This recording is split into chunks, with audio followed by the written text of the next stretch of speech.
አይኑን ከኔ ላይ አያነሳም፣ ካንተ ላይ አያነሳም፣ ካንቺ ላይ አያነሳም።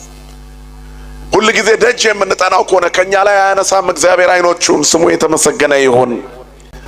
የስቃይ ፋይል መዝጋት ይችላል እግዚአብሔር። የመከራ ፋይል መዝጋት ይችላል እግዚአብሔር።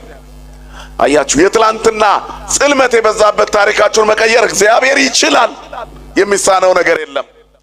የትኛውም አይነት ታሪክ ሊኖራችሁ ይችላል። ከጀርባ እግዚአብሔር ሲያገኛችሁ ይቆማል። በቃ የጠንቋይ ዘር ልትባሉ ትችላላችሁ። የቡዳ ዘር ልትባሉ ትችላላችሁ። በድህነት ምክንያት ስም ሊወጣላችሁ ይችላል። እግዚአብሔርን ስታገኙት ስማችሁ ይቀየራል። ታሪክና ስምን ቀይሮ በአዲስ ተፈጥሮ ማቆም የሚችል ማን ብቻ ነው ወገኖቼ? እግዚአብሔር ብቻ። የስቃይ ፋይል የሚዘጋ መጥፎ ታሪካችንን የሚቀይር በአዲስ ማንነት የሚያቆም እግዚአብሔር ነው። እግዚአብሔርን ተስፋ አድርግ፣ በርታ፣ ልብህም ይጽና። እግዚአብሔርን ተስፋ አድርጉ፣ በርታ፣ ልብህ ይጽና። በትዕግስት ጠብቁት እግዚአብሔር እናንተ ቤት እስኪመጣ። ያለ መሰልቸት ጸሎታችሁን አታቋርጡ።